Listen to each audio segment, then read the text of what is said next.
estar aquí. He escrito algo nuevo, ¿quieres oírlo? Claro, me gustaría mucho.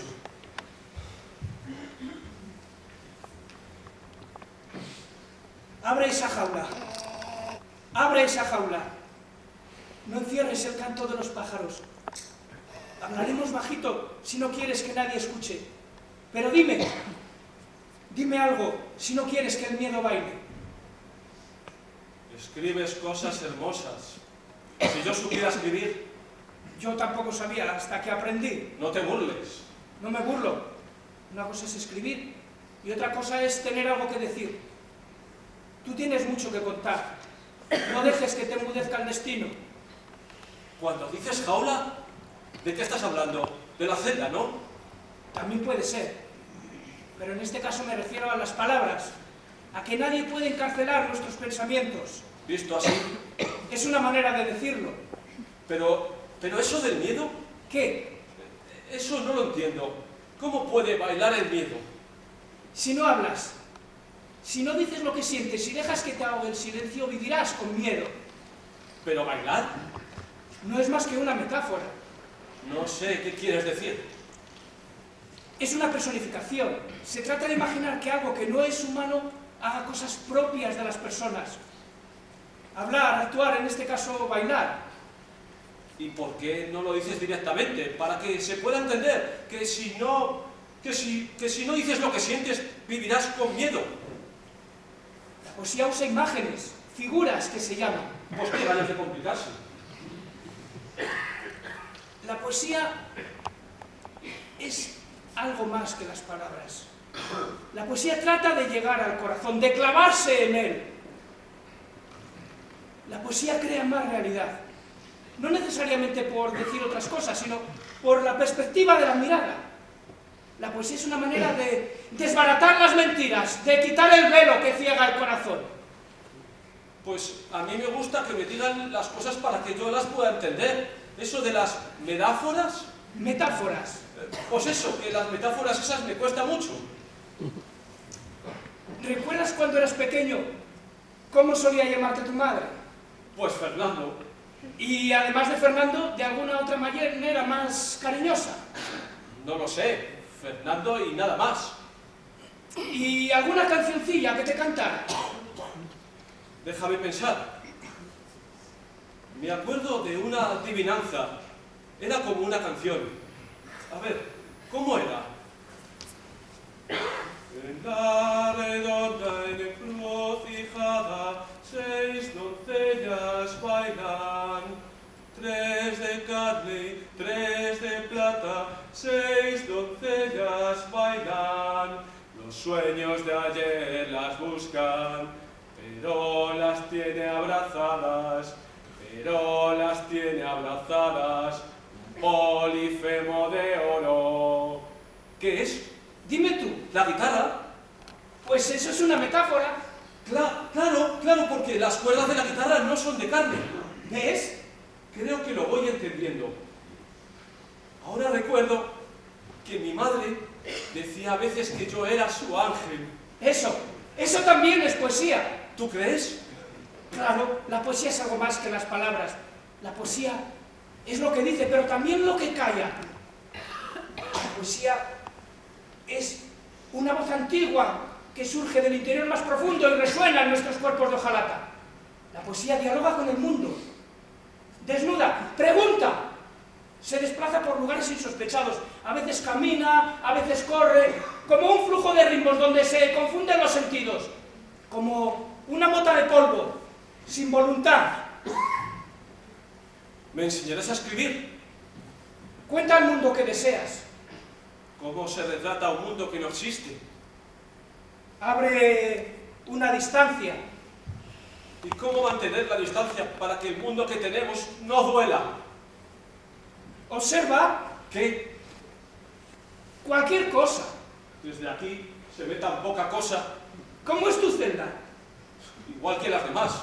No creo que haya diferencias con el resto. Sí, hay diferencias. Pequeñas diferencias, por muy que pequeñas que sean. Trata de verlas, de encontrarlas. Como en un juego de esos de los 7 errores de los periódicos. Pequeñas diferencias sutiles. Un haz de luz entra por el ventanuco y proyecta la sombra de los barrotes. ¿Hay algún color? No, la luz entra por el ventanuco y proyecta su sombra. La sombra es gris, los barrotes grises, la pared gris, todo es gris. Diferentes grises, pero siempre gris, todo está envuelto en gris. ¿Ves? Sí hay diferencias. Mi celda es negra, no tiene esa luz. A esta hora de la noche, el negro aún no se ha instalado. Todo es gris. Aprendes rápido. ¿De verdad? Eso que dices, a pesar de su dureza, es bonito. ¿Estás ahí? Se oyen pasos. ¿Alcanzas a ver quién anda? Es Miguel. Es Miguel. Se llevan a Miguel. ¿Qué pasa? Se le llevan empujones. ¿Qué hacen? No, por favor, eso no, es un niño. Dime qué hacen. No, dejad de golpearme. ¡Cobardes! La rabia que dejáis sobre su cuerpo jamás entrará en su alma.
Lo primero quiero dar las gracias a Juan Vallejo para contar conmigo.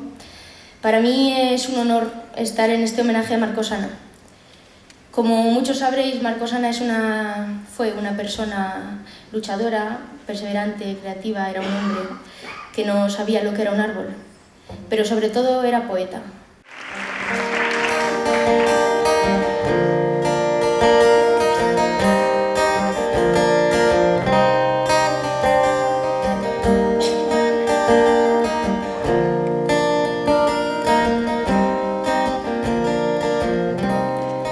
Que salga el preso, que beba la luz y el aire de su herida, que sus pies toquen el campo donde los pinos respiran, que recorra las veredas, río abajo, monte arriba, que sus manos sientan hombros clamorosos de alegrías y sus labios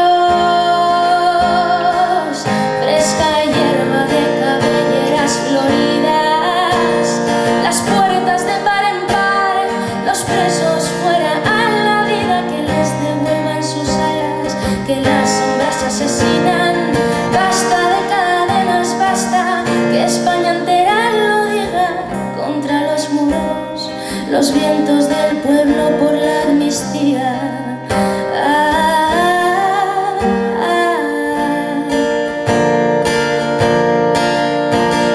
Las puertas de par en par, los presos fuera a la vida, que les devuelvan sus alas, que las sombras asesinan, basta de cadenas, basta, que España entera lo diga contra los muros, los vientos del pueblo por la amnistía.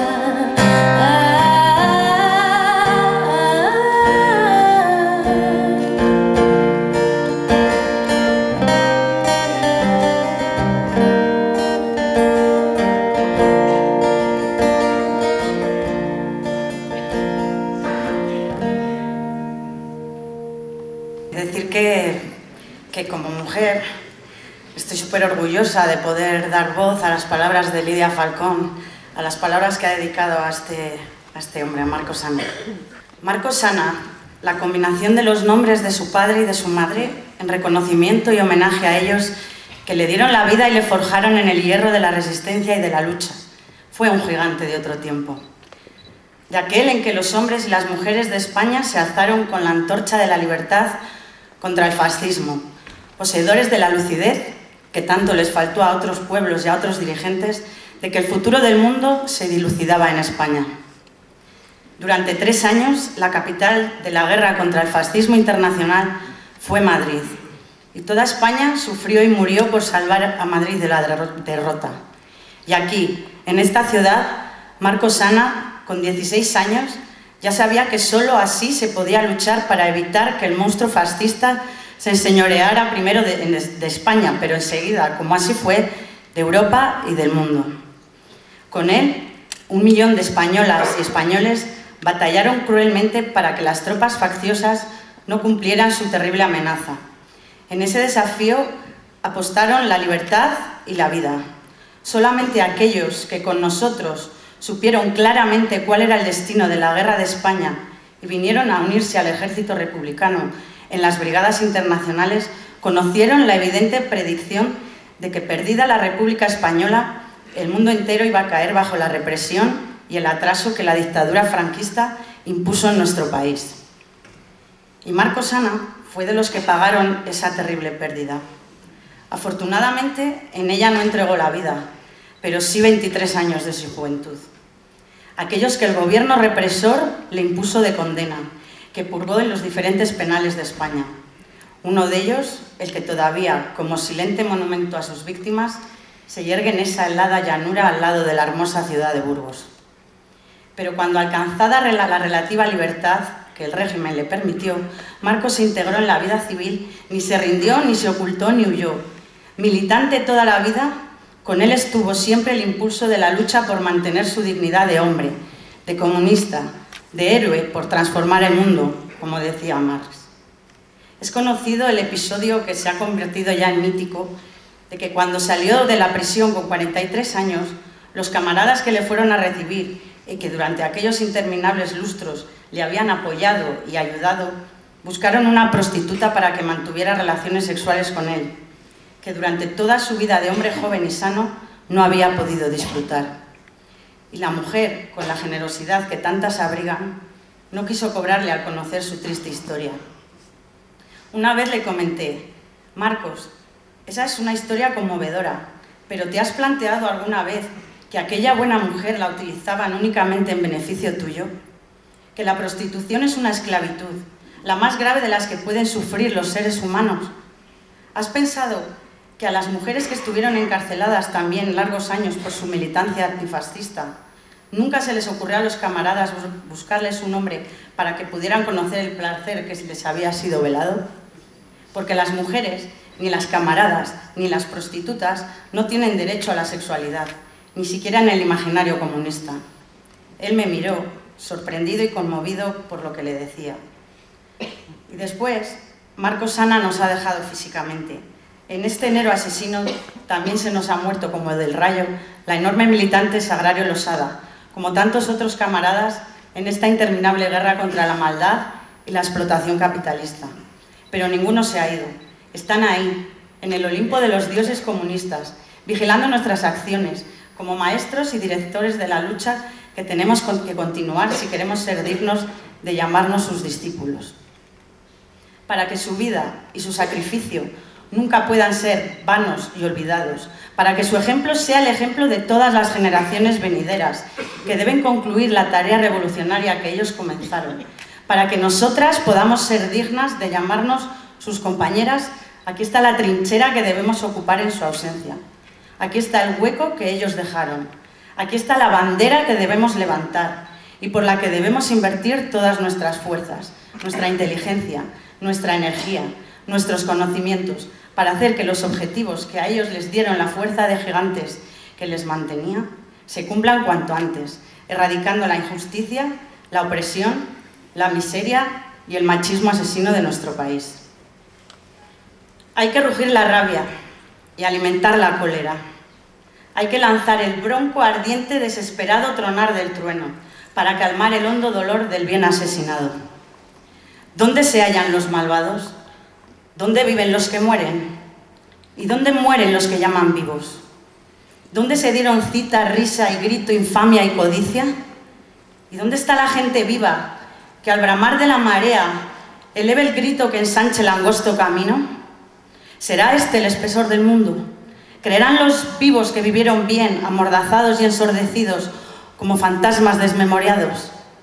Hay que remover conciencias para que sepamos todas que sin rugir el trueno, sin liberar la rabia, sin alzar el grito, ni vivir vivieron quienes fueron vivos, ni sabrán los muertos lo mal que murieron.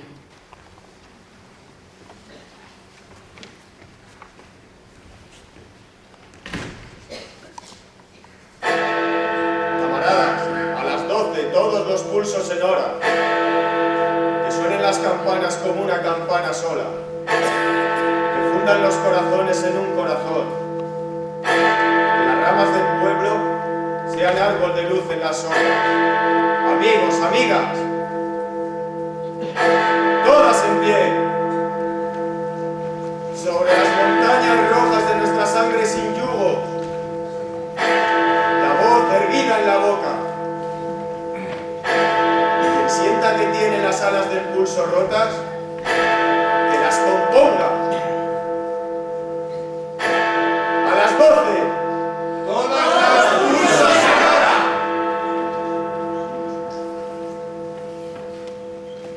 Fue un 17 de noviembre de 1961.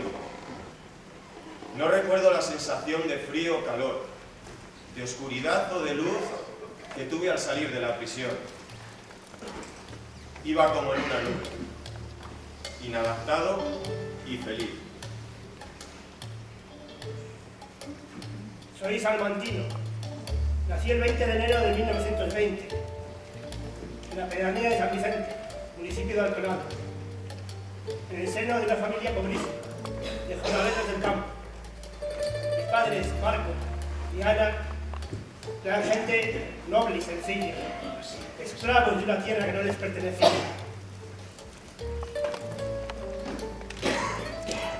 Mis recuerdos de la infancia, en aquella pequeña aldea, se me presentan vagos e inconexos.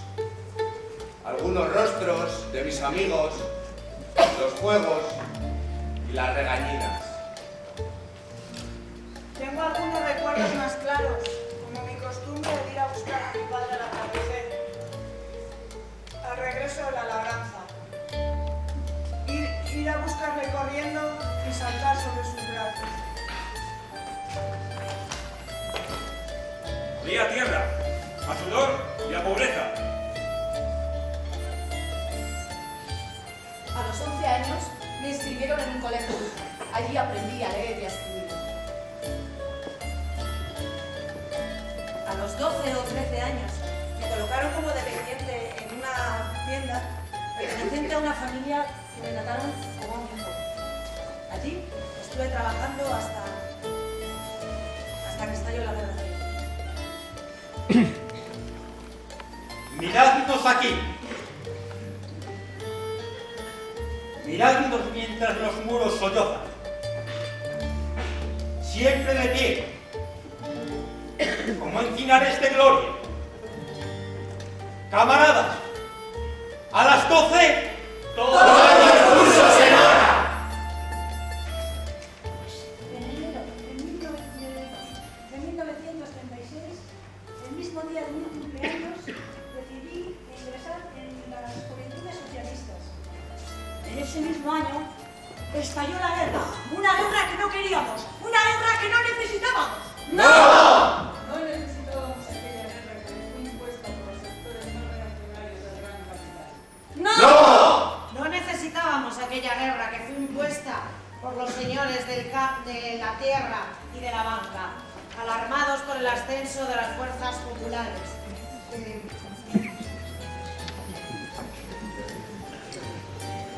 Recurrieron a los cuarteles a cerrar a sangre y fuego el proceso pacífico y democrático abierto en este país. ¡No necesitábamos esa guerra! Al finalizar la guerra, en marzo de 1939, corrió la noticia de que los camaradas con responsabilidades políticas debían acudir a los puertos de Valencia y Alicante porque iban a llegar barcos franceses e ingleses a recogernos. ¿Quién me iba a decir, en aquellos años de heroico optimismo, que íbamos a perder la guerra? Para la derrota de la República. ¿Quién me lo iba a decir?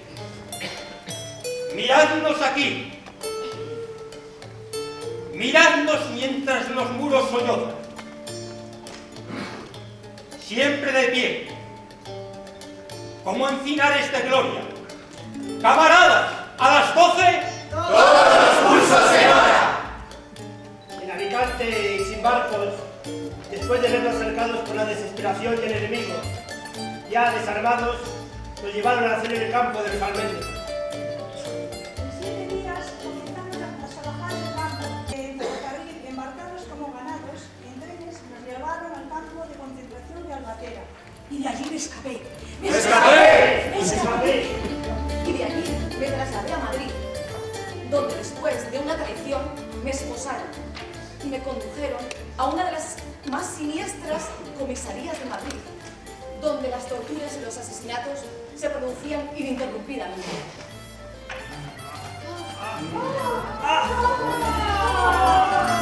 La mayoría de los prisioneros estaban tumbados boca abajo. No podían apoyar sus espaldas contra el suelo. Las tenían desgarradas a causa de las torturas y gemían de dolor Al intentar moverse, comprendí lo que me esperaba.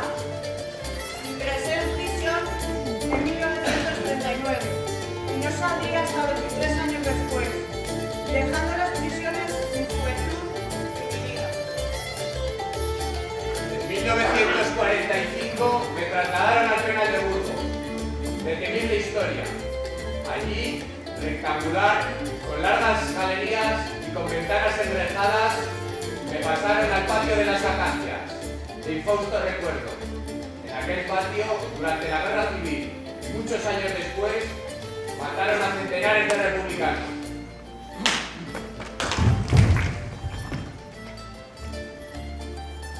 Fue en una celda de castigo del penal de Burgos donde inicié mi creación poética, adolescente, temblorosa.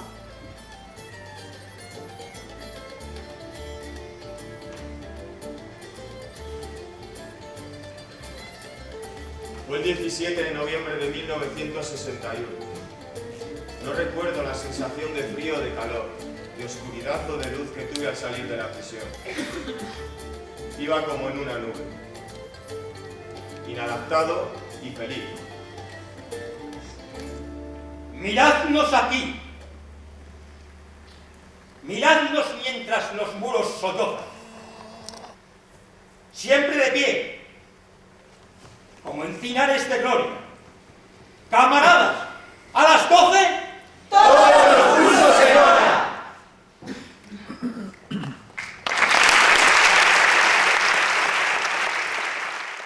Quiero darle las gracias a nuestro amigo Juan Vallejo, ahora se ha ido y no me puede oír, por invitarme a participar en este homenaje a Marcosana, a quien tuve la suerte de conocer hace muchos años y desde entonces he seguido su trayectoria vital, así como su obra. La última vez que lo vi fue el día de su muerte, en el homenaje que se le hizo en Madrid. Marcosana siempre luchó contra la injusticia social y defendió los valores de la solidaridad y de los derechos humanos. Por todo esto nos encontramos hoy aquí. Sin más, voy a leer su precioso poema que ya todos conocéis, Arlanzón, díselo al Sena. Arlanzón, díselo al Sena. Dile que en la noche escuchas mi soledad, mis cadenas. Háblale de mis hermanos, vivos en tumbas de piedra. Dile que escriba en los puentes de su libertad mi pena. Que su corazón me lleve, que su corriente me extienda, que en cada hoja del agua el pueblo francés me lea. Arlanzón, díselo al Sena.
Yo, a diferencia de lo que ha dicho Juan al principio de este acto, me pregunto si hoy en día seríamos capaces de contestarle a Juan Vallejo a esa pregunta de cómo es un árbol, habida cuenta de cómo reaccionamos o cómo no reaccionamos a todos esos recortes de libertades y de derechos que estamos sufriendo y que a veces los tomamos con indiferencia o incluso hasta con alegría.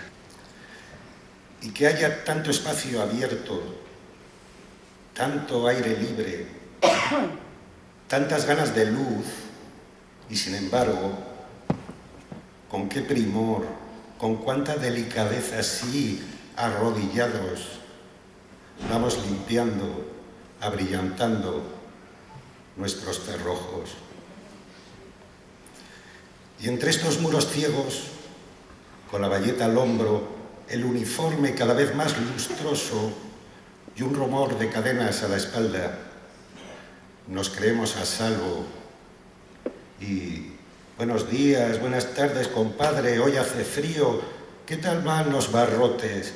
Se ha apretado bien fuerte esta mañana la mordaza, otra bomba en Oriente, otro naufragio. Ya usted bien sabe que como en este calabozo, en ningún sitio.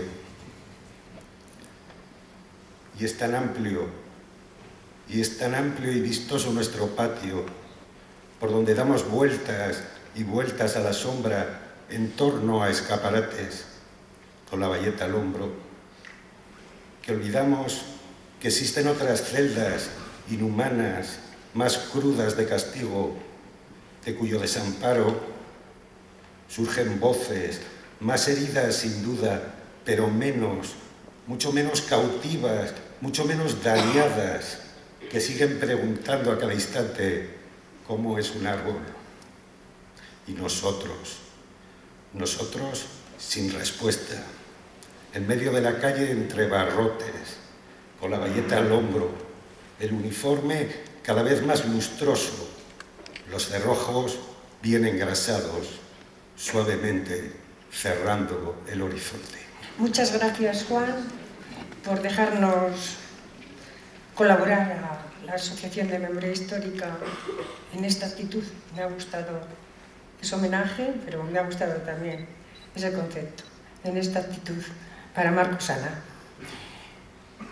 Me has dado un poema difícil, fonéticamente también, y muy duro, pero bueno, voy a tratar de leerlo lo mejor posible, porque aquí se ha hablado esta tarde, yo creo que por parte de todos los que han intervenido, de dignidad. Y yo creo que este poema también habla de eso. Está dedicado a JLG. Su herida golpead de vez en cuando. No dejarla jamás que cicatrice, que arroje sangre fresca a su dolor y eterno viva en sus raíces llanto. Si se arranca a volar, gritarle a voces su culpa, que recuerde, arrojarle pellas de barro oscuro al rostro. Si en su palabra crecen las flores nuevamente, pisad su savia roja hasta que nazcan lívidas como manos de muerto. Talad, que no descuelle su corazón de música oprimida, porque esa es vuestra ley, tan extraña a la nuestra. Si un río se alza para hablar con la luna, ponedle un dique oscuro. Si una estrella, olvidando su distancia, se mece en los agraces labios de un muchacho, denunciadla a los astros. Cuando un corzo se beba la libertad y el bosque, atadlo como a un perro. Si hay algún pez que aprende a vivir sin el agua, negadle orilla y tierra. Si el alba se deslumbra de claridad alada, poned las hojas verdes de la noche en sus ojos. Si hay un hombre que tiene su corazón de viento, llenádselo de piedras y hundidle la rodilla sobre el pecho. Marcos Ana. Ojeando el libro, la autobiografía de Marcos Ana, pues me he acordado de todos esos presos que estuvieron tantos y tantos años y también con 1 y 2 condenas de muerte y lo mal que pasaron. la alegría que tuvieron el día que se les conmutó, ¿no? Por 30 años todavía de prisión, o por 60, como Marcos Ana. Y entonces, aunque ya lo ha dicho él en el vídeo para Amnistía Internacional, si me permitís, voy a leer el ripio que escribió él en la pared del patio de la cárcel. 2 veces vino la muerte y 2 se fue arrepentida. Dicen que marchó ofendida, porque no doblé la frente. Por eso dejo mi vida. Si salgo un día a la vida, mi casa no tendrá llaves, siempre abierta, como el mar, el sol y el aire. Que entren la noche y el día, la lluvia azul, la tarde, el rojo pan de la aurora, la luna, mi dulce amante. Que la amistad no detenga sus pasos en mis umbrales, ni la golondrina el vuelo, ni el amor sus labios, nadie. Mi casa y mi corazón nunca cerrados, que pasen los pájaros, los amigos, el sol, el aire.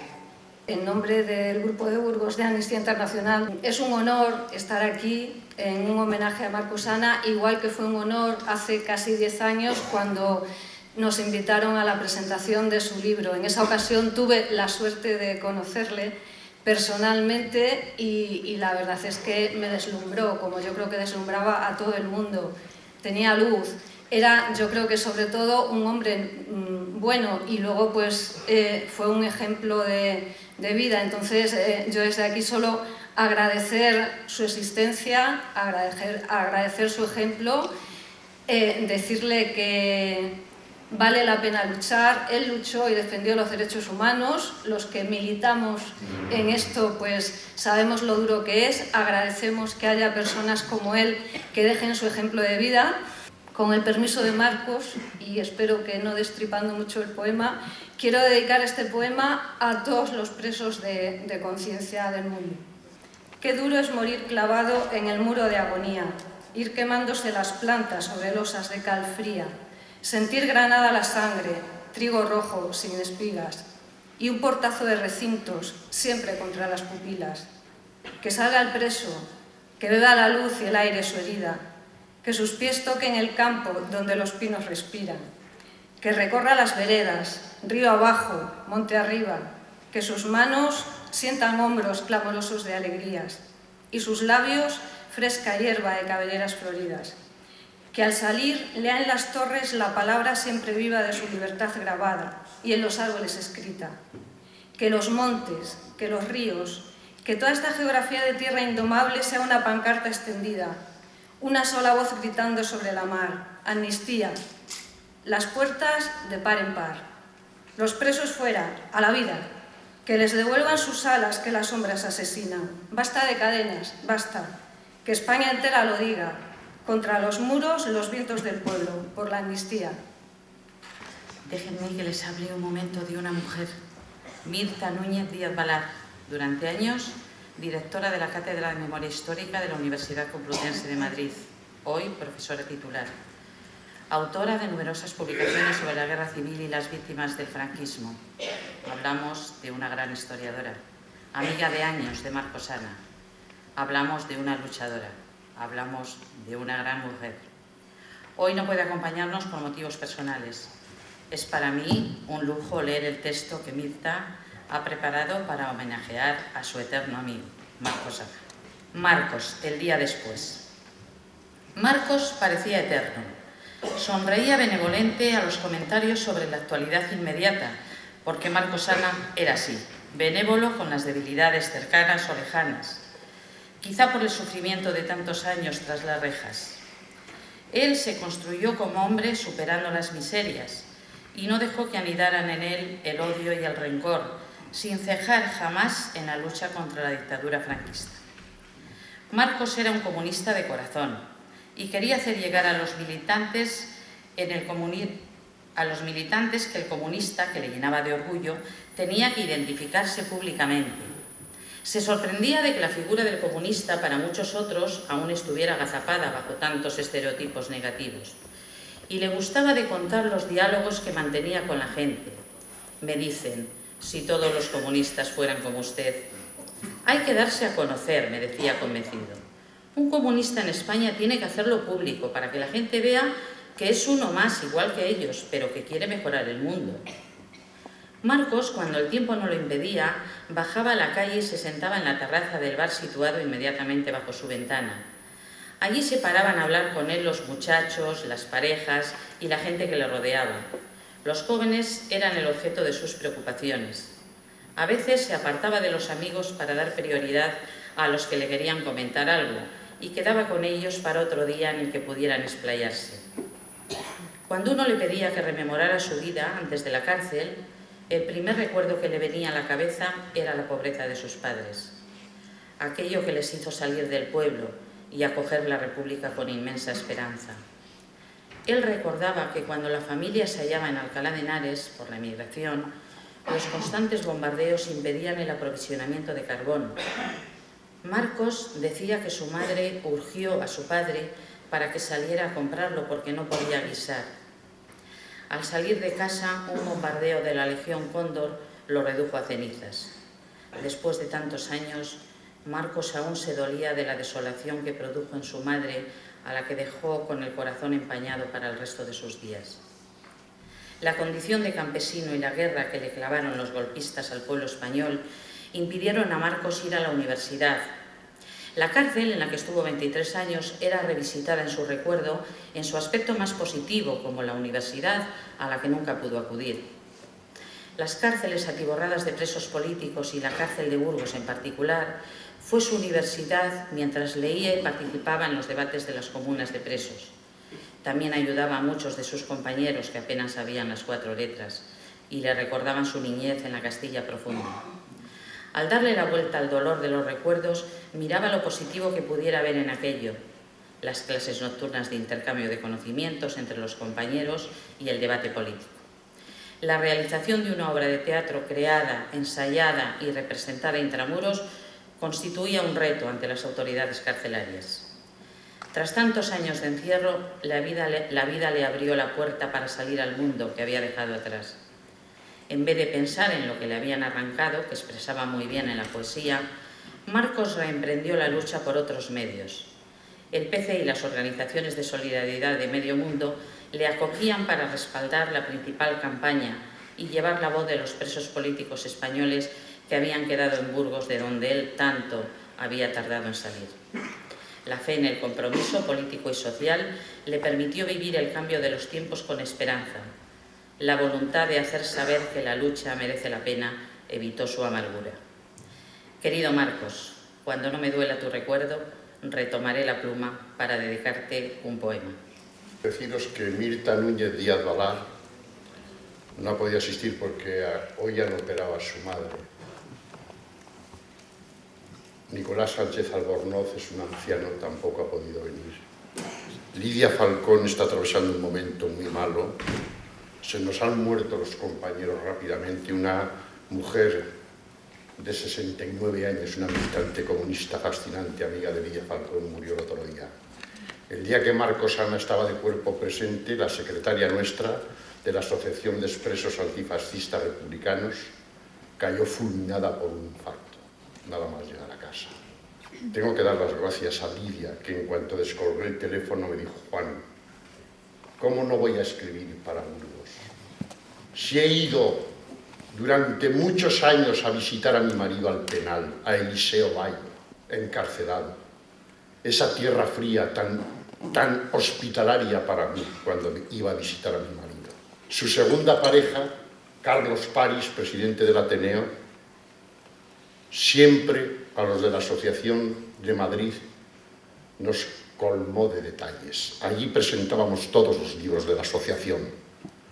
Ahí estaba desde Pedro Almodóvar, los Bardén, estaba Luis Eduardo Aute, en fin, Juan Diego, miles de personas de renombre asistiéndonos. Y cómo no, a Esteban Beltrán. En cuanto le comuniqué el acto que pretendía en Burgos, no dudó un momento en enviarnos este texto. Inolvidable Esteban Beltrán. La presencia de su ausencia creo que merece un aplauso total.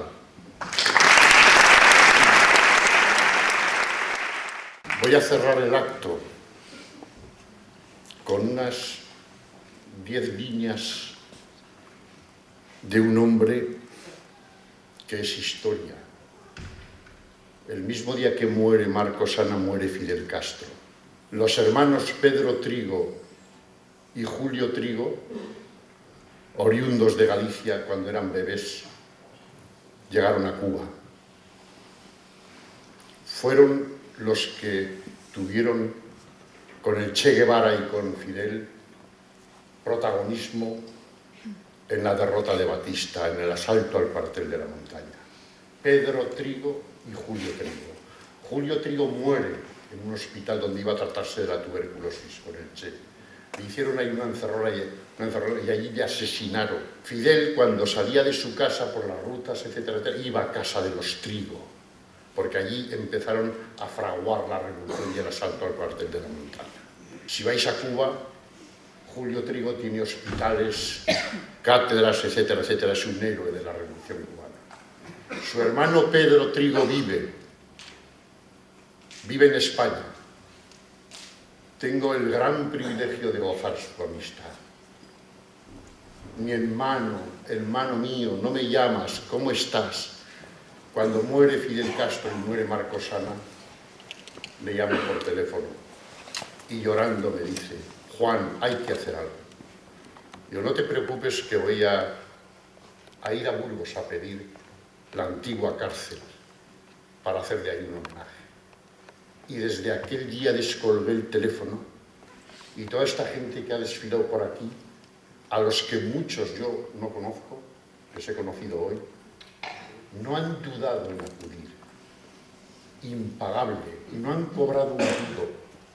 La situación es precaria. Los de la coordinadora, los de la asociación Denuncia, los de Burgos Digital, que han apoyado desde el primer momento todo este evento, publicitándolo, grabándolo, etcétera, apoyándome, trayéndome a sus compañeros para actuar.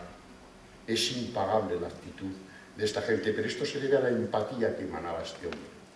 Y Pedro Trigo me ha mandado unas líneas para que os las leyese. Un compañero de Fidel, a la querida memoria de Marcos Ana, camarada extraordinario, al igual que nuestro comandante en jefe Fidel Castro, que coincidieron en el mismo día de su fallecimiento. Figuras inolvidables para este modesto revolucionario que lucha para que se acabe de una vez para siempre la explotación del hombre por el hombre. Honor a Marcos Ana y a nuestro comandante Fidel Castro. Hasta la victoria siempre, Pedro Trigo López.